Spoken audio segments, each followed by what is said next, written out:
వి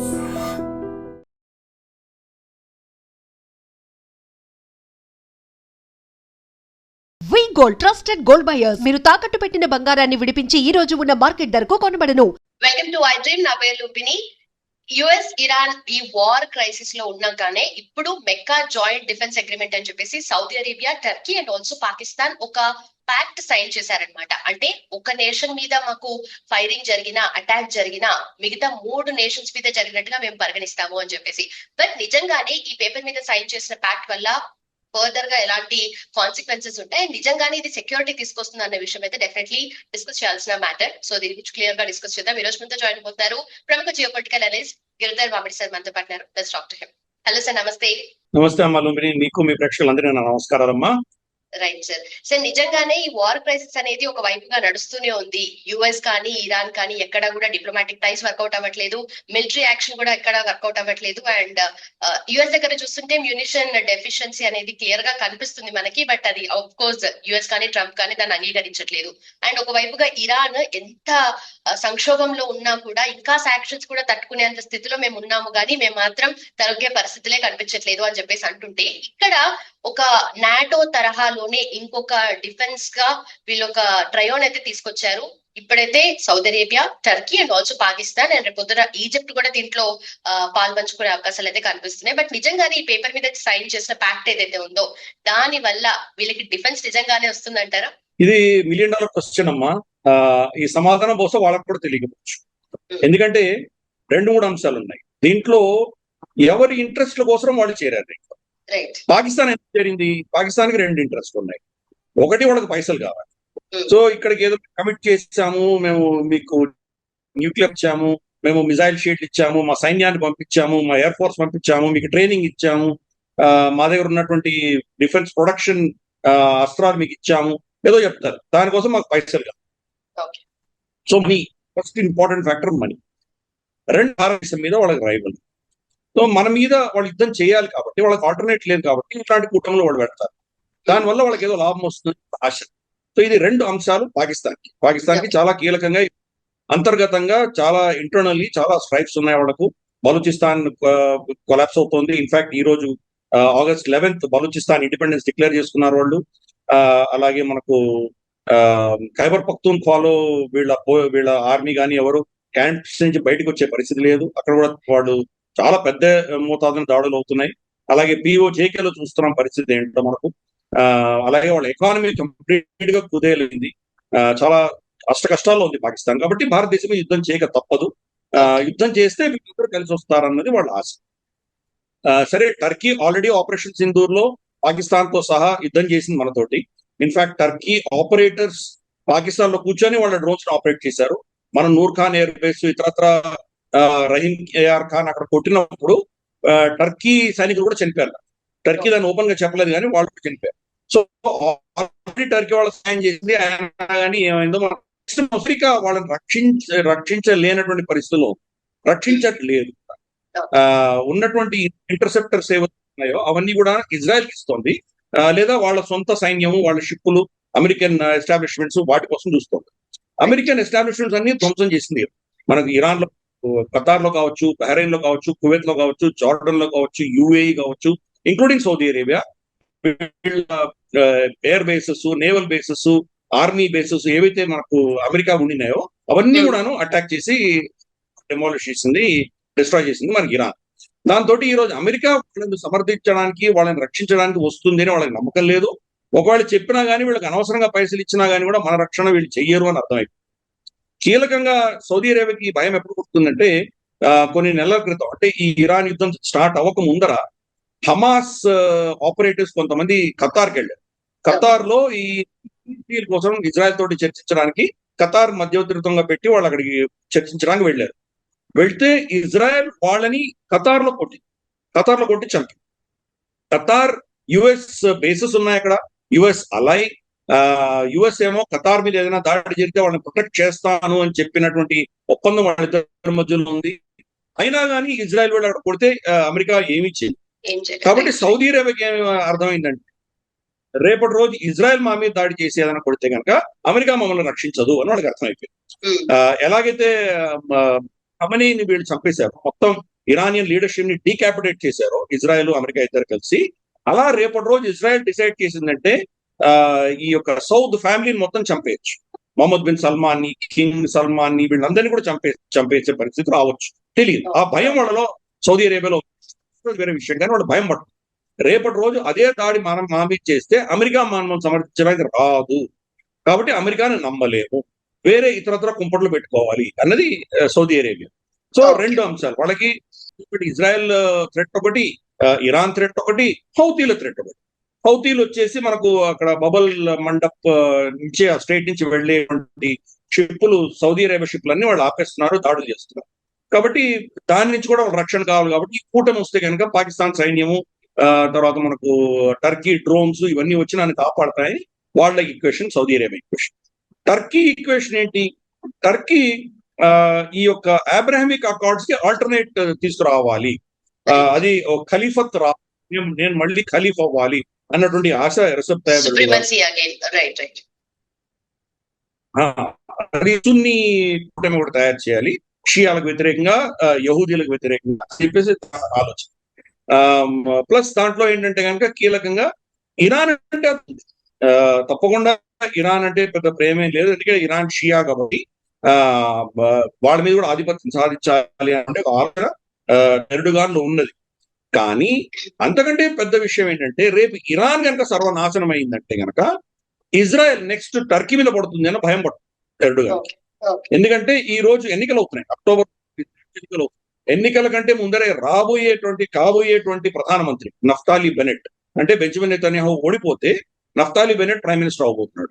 Naphtali Bennett already announce చేసేసాడు, Iran పెద్ద సమస్య కాదు, ఇరాన్ ఇప్పుడు 10-15 సంవత్సరాలు వెనకబడింది, నెక్స్ట్ మా టార్గెట్ టర్కీ అని చెప్పారు.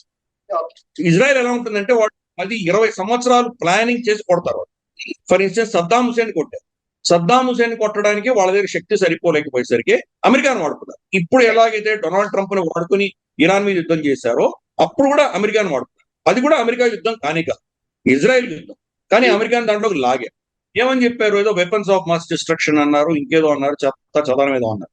ఎందుకు? వాడు సద్దాం హుసేన్ తీయాలి అని ఇజ్రాయెల్ నిర్ణయించింది కాబట్టి అమెరికాకి ఏం దానివల్ల నష్టం లేదు. అయినా కానీ సద్దాం హుసేన్ ఇజ్రాయెల్లో జరుగుతున్నటువంటి సూసైడ్ అటాక్స్, ఎవరైతే సూసైడ్ చేసుకుంటారో వాళ్ళ ఫ్యామిలీకి $10,000 ఇస్తుండే, అందుకని అతన్ని చంపాలి తెచ్చుకొని కొట్టాం. అలాగే ఈ ఇరాన్ మీద కూడా అలాగే ప్లాన్ చేసి ఎంతో మంది ప్రెసిడెంట్స్, మనకు బిల్ క్లింటన్ దగ్గర నుంచి తీసుకుని, తర్వాత మనకు ఒబామా దగ్గర నుంచి తీసుకొని, జార్జ్ బుష్ దగ్గర నుంచి తీసుకొని, మనకు Joe Biden, including Donald Trump first term లో లేదా మొన్నటి వరకు జూన్ లో కూడాను వాళ్ళ లీడర్షిప్ ని చంపేయడము, ఇరాన్ మీద యుద్ధం చేయడం అనేది వీళ్ళెవ్వరు కూడా ఒప్పుకోలేదు అమెరికన్స్. కానీ రిలెంట్లెస్ గా గత 20-30 సంవత్సరాలుగా వాళ్ళు ట్రై చేసి ఫైనల్ గా డొనాల్డ్ ట్రంప్ ని ఆ ఊబిలో దించారు వాళ్ళు. ఇప్పుడు ఇరాన్ యుద్ధం వచ్చింది. అలాగే టర్కీది ఇప్పుడు మొదలుపెట్టారు. టర్కీది బహుశా ఇంకో 5 years పట్టచ్చు, 10 years పట్టచ్చు. 10 years లో మళ్ళీ ఒక ఒపీనియన్ తయారు చేసి టర్కీ ఒక రాక్షసుడిని చిత్రీకరించి న్యూస్ పేపర్ నారేటివ్స్, వీడియోస్ చాలా తీసుకొస్తారు. ఇవన్నీ తీసుకొచ్చి సైకలాజికల్ గేమ్ ఆడతారు, చాలా లాంగ్ టర్మ్ గేమ్ ఆడుతుంది ఇజ్రాయెల్. ఫైనల్ గా టర్కీని కొట్టాలి అని చెప్పేసి నిర్ణయించి వాళ్ళని నేటో నుంచి తీసేయడము, లేదా నేటోలో ఉన్నా కానీ కూడా వాళ్ళని ఎలా కౌంటర్ చేయడం, ఇటువంటివన్నీ మొదలు పెడతారు. అందుకనే టర్కీగా భయం. రేపటి రోజు ఇరాన్ కొలాప్స్ అయిందంటే కనుక నెక్స్ట్ టార్గెట్ నేనే అన్నటువంటి భయం టర్కీకి ఉంది. కాబట్టి వాళ్ళు కూడా వాళ్ళు కుప్పటి పెట్టుకుంటారు. అమెరికా కనుక మనం కుప్పటి పట్టుకొని గోదావరి ఈదినట్టే, కాబట్టి వీళ్ళని వదిలేద్దాం, let's have our own alliance చెప్పి వాళ్ళు కూడా ఈ కుటుంబం దిగారు. వీళ్ళు ముగ్గురు దిగారు. ముగ్గురు శక్తి చూద్దాం. ఈ రోజు పాకిస్తాన్ ఉన్నటువంటి వెపన్స్ అన్ని కూడా 81% చైనా నుంచి తెచ్చుకుంటారు. రేపు చైనాకి అగేన్స్ట్ గా వీళ్ళు యుద్ధాలు చేస్తే, ఫర్ ఇన్స్టెన్స్ ఇరాన్ కి వ్యతిరేకంగా పాకిస్తాన్ యుద్ధం చేయగలదా? ఎందుకంటే ఇప్పుడు ఇరాన్ కనుక సౌదీ అరేబియా మీద దాడి చేస్తే, ఈ ప్యాక్ట్ ప్రకారం ఒక దేశం మీద దాడి చేస్తే మిగతా ఇద్దరు వాళ్ళని సపోర్ట్ చేసి రావాలి కదా. యుద్ధం చేయగలదా? ఒకవేళ చేస్తాను అంటే చైనా ఊరుకుంటుందా? కాబట్టి పెద్ద ప్రశ్న. వాళ్ళు వస్తారా అని పెద్ద ప్రశ్న. అలాగే మనం for instance Israel Saudi Arabia మీద దాడి చేసినారు. ఇజ్రాయెల్ సౌదీ దాడి చేస్తే పాకిస్తాన్ ఇజ్రాయెల్ కొట్టేంత శక్తి ఉందా? అసలు ఫస్ట్ దిగగలదు. దిగితే అమెరికా ఊరుకుంటుందా? ఎందుకంటే అమెరికా చేతిలో ఉంది మొత్తం పాకిస్తాన్, వాళ్ళు మొత్తం ఇప్పుడు అప్పుడు స్క్వీజ్ చేయొచ్చు, అమెరికా అంత కెపాసిటీ ఉంది. కాబట్టి నిజంగా పాకిస్తాన్ సౌదీ అరేబియాకి ఏమైనా కష్టం వస్తే వస్తారు. రేపు ఇజ్రాయెల్ కనుక టర్కీని కొడితే పాకిస్తాన్ టర్కీని సమర్థించడానికి రాగలదా? పెద్ద ప్రశ్న. అలాగే మనం చూస్తే కనుక టర్కీ నేటోలో ఉంది కాబట్టి వాళ్లకు రేపు ఇజ్రాయెల్ మధ్యలో ఏదైనా గొడవ అయిందంటే కనుక వీళ్ళు రాగలరా అక్కడి నుంచి? మనకు నేటో దేశాలు వాళ్ళని సపోర్ట్ చేస్తూ వస్తారా? పెద్ద ప్రశ్న. అలాగే సౌదీ అరేబియా వాళ్ళ మొత్తం ఎకానమీ అంతా కూడా డాలర్ బేస్డ్ ఎకానమీ, వాళ్ళ టెక్నాలజీ అంతా టెక్నాలజీ. ఆఖరికి నేను సౌదీ అరేబియాలో పనిచేశాను. వాళ్ళ సౌదీ ఆరామ్కోలో మీరు వెళ్ళాలంటే అపాయింట్మెంట్ తీసుకోవాలన్నా కానీ మొత్తం అమెరికన్ సాఫ్ట్వేర్ లో మనం దాంట్లో వెండర్ గా ఉంటే కానీ వాళ్ళు మీకు పర్మిషన్ కూడా ఇవ్వరు. వాళ్ళ చేతిలో లైసెన్సులన్నీ అమెరికాలో ఉంటాయి. ప్రతి సంవత్సరం వాళ్ళు లైసెన్స్ ఫీజు పే చేస్తున్నారు. రేపటి రోజు వీళ్ళు కనుక అమెరికన్ ఇంట్రెస్ట్ వ్యతిరేకంగా ఇజ్రాయెల్ వ్యతిరేకంగా యుద్ధం చేయడమో ఇటువంటి లేదా ఏమైనా చేస్తే కనుక ఇమ్మీడియట్ గా అక్కడ స్విచ్ ఆఫ్ చేసేసారంటే మొత్తం సౌదీ ఎకానమీ ఆగిపోతుంది. వాళ్ళ ఆయిల్ ప్రొడక్షన్ ఆగిపోతుంది, డిస్ట్రిబ్యూషన్ ఆగిపోతుంది, వాళ్ళ ట్రాఫిక్ సిగ్నల్స్ ఆగిపోతాయి, వాళ్ళ అడ్మినిస్ట్రేషన్ ఆగిపోతుంది. అన్ని అమెరికన్ సాఫ్ట్వేర్స్, ఎస్ఏపీ దగ్గర నుంచి తీసుకొని, ఒరాకిల్ దగ్గర నుంచి తీసుకొని, మైక్రోసాఫ్ట్ దగ్గర తీసుకొని అన్ని అమెరికన్ టెక్నాలజీ, ఆ డ్రిల్లింగ్ టెక్నాలజీ దగ్గర నుంచి తీసుకొని దాని రిఫైన్మెంట్, దాని పంపింగ్, ఎవ్రీథింగ్ వాళ్ళ కంట్రోల్లో ఉంది, అమెరికన్ కంట్రోల్లో. కాబట్టి ఏమి స్వతంత్రత లేదు వాళ్ళకి. సో వాళ్ళు ఏం చేయగలరు? వాళ్ళకి సైన్యం లేదు, వాళ్ళకి కెపాసిటీ లేదు, వాళ్ళు ఏమి చేయలేదు. సౌదీ అరేబియా కంటూ నచ్చదు. సో ఇదంతా ఒక రకమైనటువంటి మభ్య పెట్టేటువంటి కూటమి. కానీ అమెరికా వెళ్ళిపోతోంది కాబట్టి, అమెరికా శక్తి క్షీణిస్తోంది కాబట్టి ఒక ఆల్టర్నేటివ్ ట్రై చేస్తున్నారు. మనం చూస్తే ఈ 2 రోజుల్లోనే ఇరాన్ హౌతీలు వీళ్ళ ఆయిల్ ఫీల్డ్స్ మీద దాడి చేశారు. జెజాన్ మీదను, తర్వాత మనకు జుబైల్ మీద, రెండింటి మీద దాడి చేశారు. ఏమైంది మరి? టర్కీ వచ్చిందా? పాకిస్తాన్ వచ్చిందా వీళ్ళని సపోర్ట్ చేయడానికి? పెద్ద ఇష్యూ. వాళ్ళ ట్యాంకర్స్ మీద దాడులు చేశారు. వచ్చారా? రాలేదు కదా. సో ఇది మనకు పెద్ద ఇష్యూ. అందుకని ఇవి చెప్పడానికి చాలా బాగానే ఉంటాయి, అల్టిమేట్ గా ఇంప్లిమెంటేషన్ వచ్చేసరికి ఏమవుతుందో తెలియదు. రేపు భారతదేశం పాకిస్తాన్ 2 యుద్ధాలు చేయడం మొదలు పెడితే సౌదీ అరేబియా పాకిస్తాన్ పక్షాన్ని వచ్చి నిలబడుతుందా? ఎందుకంటే వాళ్లకు ఈరోజు సెకండ్ బిగ్గెస్ట్ కస్టమర్ భారతదేశం, ఫస్ట్ చైనా. వాళ్ళ పెద్ద కోల్పోవడానికి సిద్ధంగా ఉన్నారు వాళ్ళు. వాళ్ళ సెక్యూరిటీ కోసం పాకిస్తాన్ అస్త్రాలు కావాలి, సైన్యం కావాలి. బిజినెస్ కోసం భారతదేశం కావాలి. వాళ్ళు భారతదేశంలో ఇన్వెస్ట్మెంట్స్ పెడుతున్నారు. రిలయన్స్ తోటి కలిసి వాళ్ళు ఆఫ్ షోర్ ట్యాంక్స్ పెట్టుకుంటారు. అంటే ఇప్పుడు ఫర్ ఇన్స్టెన్స్ ఇప్పుడు హౌతీలు వాళ్ళ జుబైల్లోను, తర్వాత జిజాన్ లోను, తర్వాత యాన్బులోను అటాక్లు చేస్తున్నారు. కాబట్టి రేపు వాళ్ళ ట్యాంక్స్ కాలిపోతే కనుక వాళ్ళు అమ్ముకోలేనటువంటి పరిస్థితి రాకూడదని చెప్పి స్ట్రాటజిక్ రిజర్వ్స్ భారతదేశంలో పెట్టుకోవచ్చు. భారతదేశంలో పెట్టుకుంటే అవి రిపేర్ అయ్యేంత వరకు భారతదేశంలో ఉన్న స్టాక్స్ అమ్ముకోవచ్చు. కాబట్టి భారతదేశం వాళ్ళకి కీలకం. భారతదేశంతో యుద్ధానికి వాళ్ళు సిద్ధపడతారు. వాళ్ళు ఒకవేళ సిద్ధపడి వచ్చినా వాళ్ళకి అంత కెపాసిటీ ఉందా? భారతదేశాన్ని ఎదుర్కొనేంత కెపాసిటీ వాళ్ళకి. సో ఇవన్నీ ప్రశ్నలు అనమాట. కాబట్టి ఇవి చూద్దాం, రాబోయే రోజుల్లో ఏ దిశగా పెడుతుందో చూద్దాం. మోస్ట్లీ ఇదంతా కూడా సింబాలిక్, సైకలాజికల్ వార్ఫేర్ తప్ప ఇంకేమీ లేదు. ఎందుకంటే మక్కాలో సైన్ చేశారు వాళ్ళు, రియాద్ లో సైన్ చేశారు. వాళ్ళ క్యాపిటల్ రియాద్ లో సైన్ చేయకుండా మక్కాలో సైన్ చేశారు. And but Mecca defence agreement అని ఏదో పెట్టారు, దాని పేరు పెట్టారు. అంటే దాన్ని ఎక్కడ కూడా ఇస్లామిక్ పేరు పెట్టలేదు, కానీ అందరికీ అర్థమవుతోంది ఇస్లామిక్ అని. అది మక్కాలో చేయడం, అది సున్నీలందరూ కలిసి చేయడం. కాబట్టి ఇదంతా కూడా ఒక సరే కంటి తుడుపుగా ఉంది. పాకిస్తాన్ మాత్రం వీళ్ళందరినీ పిచ్చివాళ్ళని చేసి వాళ్ళ పైసలు వాళ్ళు దుండుకుంటారు. నా దృష్టిలో అంతకు మించి పెద్దగా ఏం లేదు. But let us watch. రాబోయే రోజుల్లో ఇది ఏ దిశగా పరిణామం చెందుతుందో మనం we have to keep a watch on it, we have to observe. Right. So Pakistan economical aspect లో కానీ, లేదంటే ఓవరాల్ యాజ్ అ నేషన్ కూడా ఎంత డిక్లైనింగ్ పొజిషన్ లో ఉందో మనం చూస్తున్నాం. ప్రతి టేబుల్ దగ్గరికి వెళ్ళి వాళ్ళకి ఏం వస్తుందా, నాకేం ఇస్తావా అన్న తరహాలోనే వాళ్ళు వ్యవహరిస్తూ వస్తున్నారు. బట్ ఇక్కడ కూడా వాళ్ళకి ఏదన్నా, అంటే ఫర్ ఎగ్జాంపుల్ వాళ్ళ దగ్గర ఉన్న మిలిటరీ పవర్ అయితే కొంచెం మ్యాన్ పవర్ పరంగా కొంచెం ఆధిక్యత ఎక్కువనే ఉంది. కాబట్టి దీని నుండి, ట్రయో ప్యాక్ నుండి వాళ్ళకి స్పెషల్ గా ఇంట్రెస్ట్ ఉన్నది కనిపిస్తుంది. సో ఏమొస్తుంది అంటారు దాని నుండి వాళ్ళకి? పైసలు అంతే. కిరాయి సెక్యూరిటీ ప్రొవైడ్ చేస్తారు వాళ్ళు. ఇదివరకు బేసిస్ కాదు, ఏం కాదు. మన ఖతార్ లో ఫుట్బాల్ వరల్డ్ కప్ అయింది కదా ఒక 2-3 years బ్యాక్. ఫుట్బాల్ అయితే కనుక ఆ సెక్యూరిటీ పాకిస్తాన్ ఆర్మీ ప్రొవైడ్ చేస్తుంది. ఎంత ఒక ఆర్మీ అనేది దేశాన్ని రక్షించడానికి వాడుకోవాలి, కానీ ఒక కిరాయి సెక్యూరిటీ గార్డ్ గా వెళ్ళదు. మన కంపెనీల్లోనో, మన రైల్వేస్, ఎయిర్పోర్ట్ లో మనకు సెక్యూరిటీ గార్డ్స్ ఉంటారు. ఎస్పెషలీ ప్రైవేట్ సెక్యూరిటీ ఏజెన్సీని పెడతాం. అలా పనిచేస్తుంది ఒక సైన్యం, ఆర్మీ పనిచేస్తుంది. అంటే దారుణమైన పరిస్థితి. అంటే $4 పడేస్తే కానీ వీళ్ళు ఎవరి దగ్గరైనా పోయి ఊడిగించడానికి సిద్ధంగా. అంత దరిద్రమైన పరిస్థితిలో వాళ్ళు ఉన్నారు. ఇన్ఫాక్ట్ బలూచిస్తాన్ లోను, ఖైబర్ పఖ్తూన్ఖ్వాలోను మాస్ రెసిగ్నేషన్స్ అవుతున్నాయి. వాళ్ళ సైన్యం నుంచి డెజర్షన్స్ అవుతున్నాయి. ఎందుకంటే మేము బతకడానికి వచ్చాం, చావడానికి రాలేదు ఇక్కడ. అసలు రేపు పొద్దున బతుకుంటామో తెలియదు అన్నటువంటి భయం పట్టుకుంది. వాళ్ళ కుటుంబాలను, ఫ్యామిలీస్ తీసుకువెళ్తున్నటువంటి కాన్వాయ్స్ మీద దాడి చేసి అందరిని చంపేస్తున్నారు. ఆఖరికి ఒక ట్రైన్ జాఫర్ ఎక్స్ప్రెస్ ని కిడ్నాప్ చేశారు. దాంట్లో ఎంతమంది చనిపోయారు ఇంతవరకు ఎవరు చెప్పట్లేదు. కానీ బలూచి సోర్సెస్ అంటే ఏం చెప్తున్నారంటే కనీసం అంటే 40-50 మంది వీళ్ళ పాక్ సైనికులు చంపేశామన్నారు. సో రోజు గతంలో అయితే వారానికి 2-3 చనిపోయారు. ఇప్పుడు వారానికి 30-40 మంది చనిపోతున్నారు. సో పెద్ద ఎత్తున ఈ అటాక్స్ జరుగుతున్నాయి. కాబట్టి చివాని అని చెప్పేసి ఒక పోర్ట్ ఉంది, ఆల్మోస్ట్ ఇరాన్ బార్డర్ లో ఉంటుంది. అక్కడ ఒక సూసైడ్ అటాక్ జరిగితే కనుక ఎంతమంది కనీసం అంటే 100 పైకి చనిపోయింటారు. ఇంకా మొత్తం క్యాటన్మెంట్ లేచి ఆ వీడియో చూస్తేనే మనకు అర్థం, ఏమీ బతకలేదు, మొత్తం సర్వనాశనం అయిపోయింది. ఆ లెవెల్ దాడులు జరుగుతుంది. కాబట్టి నిజంగా వాళ్ళ సైన్యం అంత కెపాసిటీ ఉందా పెద్ద ప్రశ్న. ఇదివరకు ఆల్రెడీ ఒక కోalition తయారు చేసింది సౌదీ అరేబియా యమనీ హౌతీలకు వ్యతిరేకంగా యుద్ధం చేయడానికి. 2015లో చేశారు. అప్పుడు పాకిస్తాన్ అఫీషియల్ గా ఒక దేశంగా దాంట్లో పార్టిసిపేట్ చేయలేదు. కానీ పాకిస్తాన్ సైనికులు కొంతమంది వెళ్ళారు, కాంట్రాక్టర్స్ గా వెళ్ళారు. తర్వాత రాహిల్ షరీఫ్ పాకిస్తాన్ మాజీ సైన్యాధ్యక్షుడు ఈ కోalition కి అధ్యక్షుడిగా వెళ్ళాడు. అతి దారుణంగా, కిరాతకంగా వాళ్ళు చంపారు, అతి దారుణంగా ఓడిపోయారు కోalition. సౌదీలు, పాకిస్తాన్ అందరూ చనిపోతే సీజ్ ఫైర్ డిక్లేర్ చేశారు. ఇంకెవరో బయట నుంచి వచ్చి వీళ్ళకి యునైటెడ్ నేషన్స్ వచ్చి వాళ్ళని సీజ్ ఫైర్ డిక్లేర్ చేయించారు. 2020 సీజ్ ఫైర్ డిక్లేర్ అయ్యింది.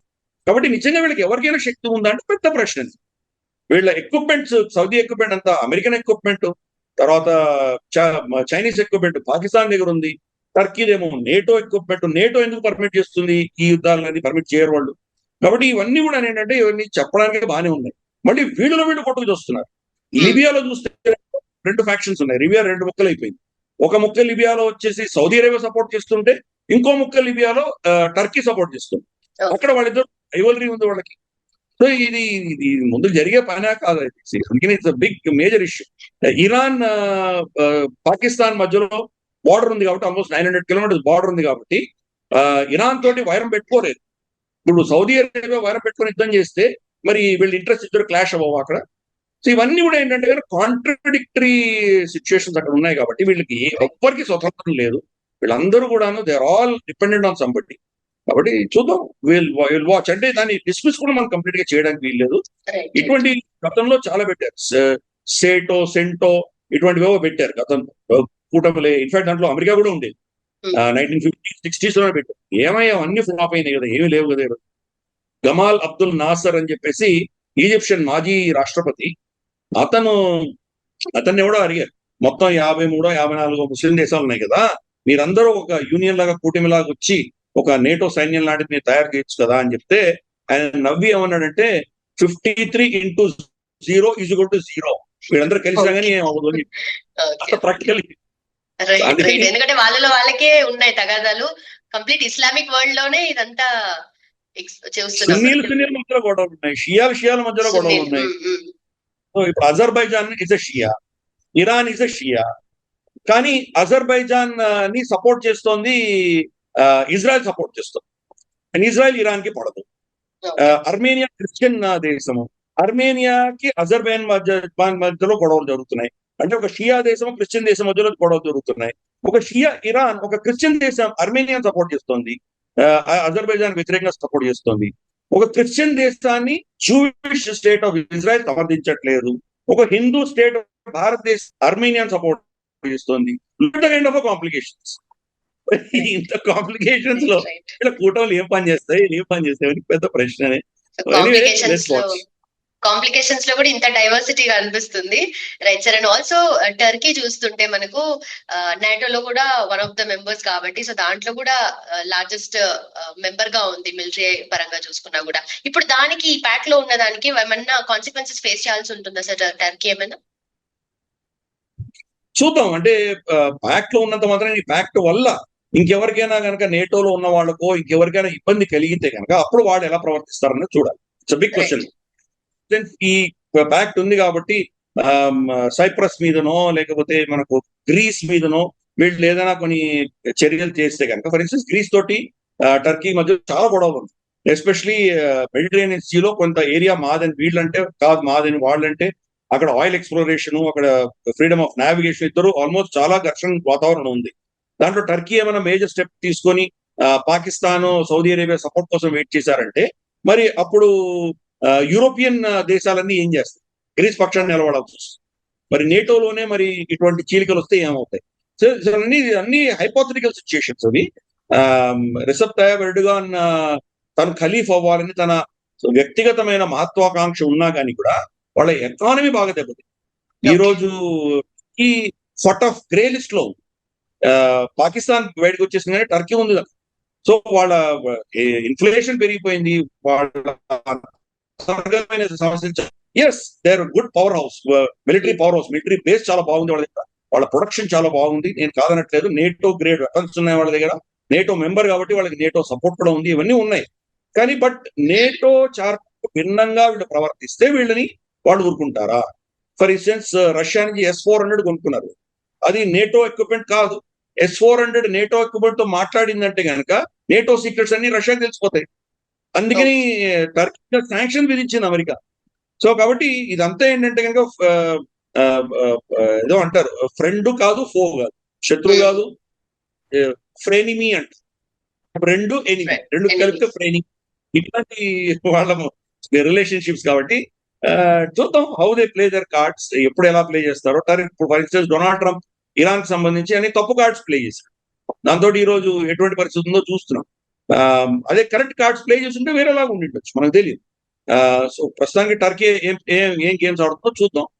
కరెక్ట్ గా ఆడి కనుక వాళ్ళు బ్యాలెన్సింగ్ గా పెడితే కనుక బహుశా వాళ్ళకి ఈ కూటమి లాభం ఇచ్చేటువంటి అవకాశాలు. లేదు వాళ్ళు ఇది అవకాశం తీసుకొని వాళ్ళు ఏమైనా కొంచెం వాళ్ళ పర్సనల్ అజెండా ముందు తీసుకెడితే మళ్ళీ నష్టం వచ్చేటువంటి సూచనలు మనకు. Right sir. సో ఈ ట్రయో ప్యాక్ లో ముగ్గురు కూడా సున్నీ నేషన్స్ కాబట్టి ఇది ఒక, అంటే ఇప్పుడు నేటోతో కంపారిజన్ కూడా కొంచెం ఎగ్జాజరేషన్ అయిపోతుంది కదా సార్. ఇప్పుడు నేటో అంటే మనకు పెద్ద పవర్, ఆఫ్ కోర్స్ 32 నేషన్స్ ఉన్నాయి, ఇక్కడ జస్ట్ 3 నేషన్స్ మాత్రమే.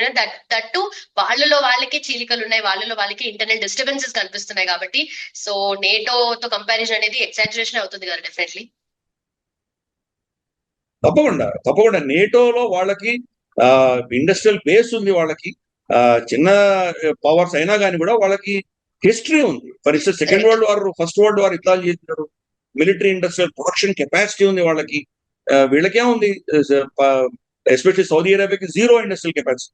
పాకిస్తాన్ కు ఉన్నది కూడా ఎప్పుడో బ్రిటిష్ వాళ్ళు వదిలేసిపోయినటువంటి కెపాసిటీ. మీద అంతా వాళ్ళు చైనానో అమెరికానో ఇచ్చేటువంటి వెపన్స్ తోటే నడిపించుకుంటారు వాళ్ళు.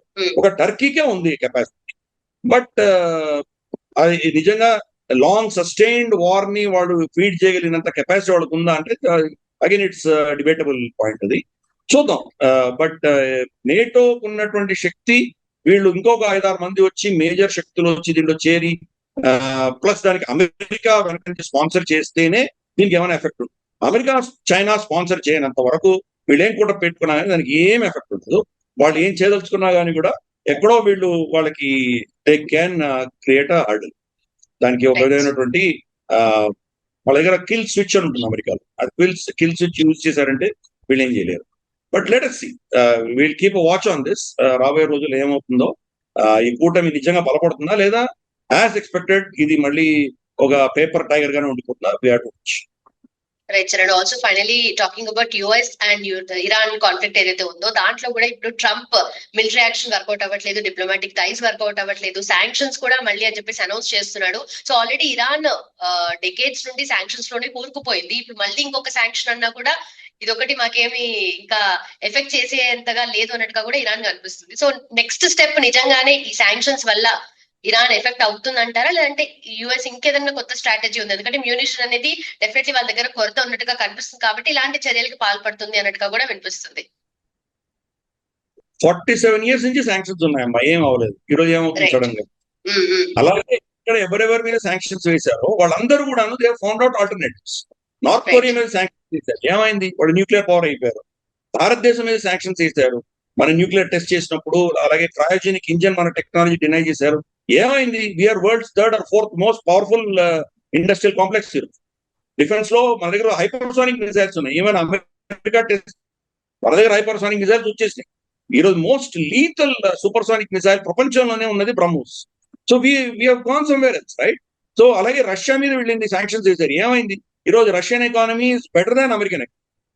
సో శాంక్షన్స్ పని చేస్తాయని అనుకోవడం చాలా తప్పు. ఇది గతంలో ఎప్పుడో 60s 70s లో అన్ని ఎకానమీస్ వీక్ గా ఉన్నప్పుడు శాంక్షన్స్ పని చేసినాయి, కానీ ఇప్పుడు శాంక్షన్స్ పని చేయవు. అవి శాంక్షన్స్ పని చేసినా ఇప్పుడు చైనా చాలా క్లియర్ గా చెప్పింది, ఫర్గెట్ అబౌట్ ఎవరు ఏ శాంక్షన్స్ వేసినా ఇరాన్ దగ్గర నుంచి మేము కొనుక్కుంటామని వాళ్ళు స్పష్టంగా చెప్పింది. అమెరికా చైనా ఆపగలరా? రష్యా నుంచి వాళ్ళు కొనుగోలు ఆపగలరా? ఏదో భారతదేశం మీద ఒత్తిడి తీసుకొచ్చి మనల్ని ఏమైనా ఆపేటువంటి ప్రయత్నం చేయొచ్చేమో, ఎందుకంటే మనకు చాలా దూరం నుంచి రావాలి. బట్ మీ మేజర్ కన్స్యూమర్ చైనాని టచ్ కూడా చేయలేదు అమెరికా. సో కాబట్టి ఈ శాంక్షన్స్ అన్ని కూడాను ఒక స్థాయి వరకే పనిచేస్తాయి, తర్వాత పని చేయవు. ఇరాన్ ఈ రోజు చేసిన దానికి అమెరికా యొక్క మొత్తం సూపర్ పవర్ స్టేటస్ ని ఛాలెంజ్ చేస్తుంది.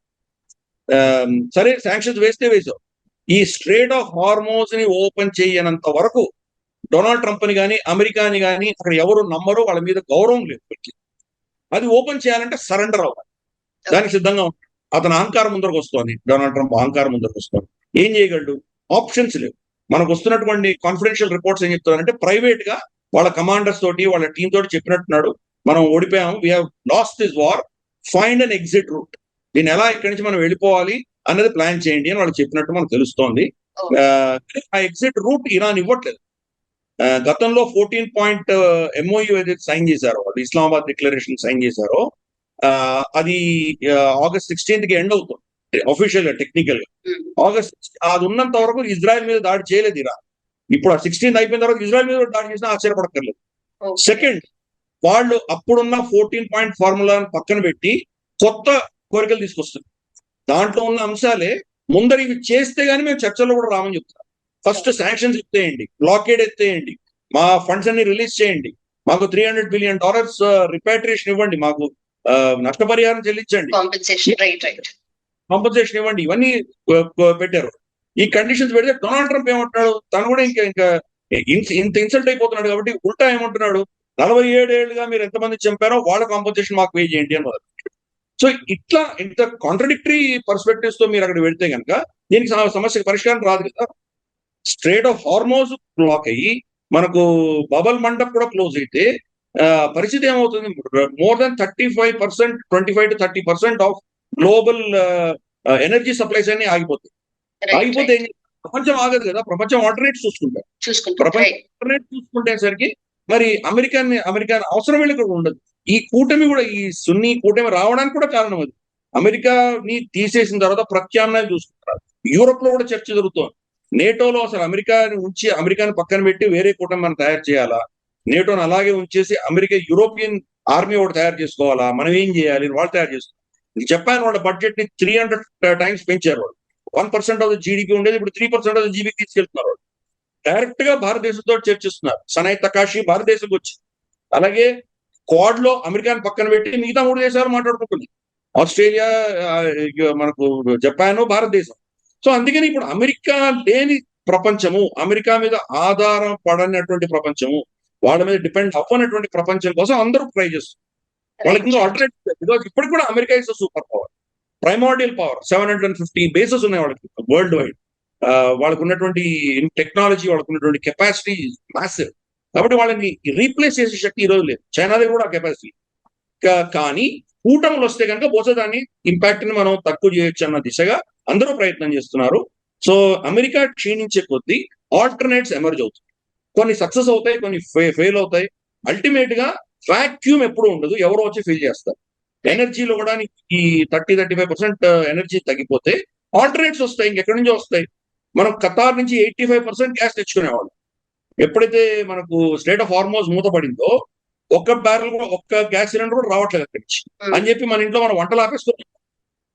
ఏమైంది? అమెరికా నుంచి కొంటున్నాము, లాటిన్ అమెరికా నుంచి కొంటున్నాము, మనం UAE నుంచి కొంటున్నాము, కెనడా నుంచి కొంటున్నాము, రష్యా నుంచి కొంటున్నాము, ఆల్టర్నేట్స్ చూసేసుకున్నాం. ఈరోజు భారతదేశం ఒక యునిక్ దేశం. ఇది 40% of our oil, crude oil Russia నుంచి తెచ్చుకుంటున్నాము. More than 50% of our gas Russia నుంచి తెచ్చుకుంటున్నాము. ఇద్దరు శత్రువుల దగ్గర నుంచి మనం తెచ్చుకుంటున్నాం. సో మన ఇంట్రెస్ట్ కాపాడుకోవడం మనం ఎలా చేసామో మిగతా దేశాలు కూడా అలాగే చేస్తాం. సో ఆల్టర్నేట్స్ ఎమర్జ్ అవుతూనే ఉంటాయి. వాక్యూమ్ ఎప్పుడు ఉండదు, వాక్యూమ్ ఎవరో ఫిల్ చేస్తారు. ఒకసారి ఫిల్ చేసిన తర్వాత మేబీ 6 months తర్వాత, 3-4 months తర్వాత ఎప్పుడో యుద్ధం ఆగిపోయింది అనుకుందాం, భారతదేశం మళ్ళీ ఖతార్లో కొనుక్కుంటుందా? కొనాల్సిన అవసరం ఎందుకు ఉంది మనకి? వాళ్ళ దగ్గర కొనడం మొదలు పెట్టామంటే రేపటి రోజు మళ్ళీ ఇక్కడ యుద్ధం వస్తే మళ్ళీ మనకు రిస్క్ కదా. అందుకని ఖతార్ కొన్నా కానీ కూడా తక్కువ ఉంటుంది, 10-15%, 20% కొంటాం, మిగతా ఆల్టర్నేటివ్స్ ఉంటాయి. సో అందుకని పర్మనెంట్ గా వరల్డ్ వైడ్ గతంలో ఉన్నటువంటి రిలేషన్షిప్స్ కానీ, సప్లై చైన్ మెకానిజం కానీ అవన్నీ కూడా చేంజ్ అయిపోతాయి. వరల్డ్ ఆర్డర్ చేంజ్ మాట్లాడలేదుగా. సో అది మార్పు అన్నది సహజం. మార్పు అనేది మంచిదా చెడుదా అని చెప్పడం చాలా కష్టం, కానీ మార్పు వచ్చి తీరుతోంది. మన కళ్ళెదురుగా మార్పులు ఉన్నాయి. ఎవరు కూడాను వెయిట్ చేయరు దేనికోసం కూడాను. ఆల్టర్నేట్స్ ఎమర్జ్ అవుతాయి. ఆల్టర్నేట్స్ ఎమర్జ్ అయితే కనుక గతంలో ఉన్నటువంటి శక్తులు, గతంలో ఉన్నటువంటి సప్లయర్స్ వాళ్ళందరూ కూడా దెబ్బతింటారు. అన్ఫార్చునేట్ ఈ రోజు గల్ఫ్ ప్రాంతము, వెస్ట్ ఏషియాలో వాళ్ళందరూ కూడాను చాలా వాళ్ళ యొక్క కెపాసిటీ, వాళ్ళ యొక్క ఏమంటారంటే ఇంట్రెస్ట్ కానీ, వాళ్ళ యొక్క ఇంపార్టెన్స్ గణనీయంగా తగ్గుతుంది. అమెరికన్ ఇంపార్టెన్స్ కూడా తగ్గుతుంది. ఆల్టర్నేట్స్ ఎమర్జ్ అవుతున్నాయి. మల్టీ పోలార్ వరల్డ్ మన కళ్ళ ఎదురుగా ఎమర్జ్ అవుతుంది. Right sir, done sir. Thank you so much sir. Thanks for that answers. నమస్తే.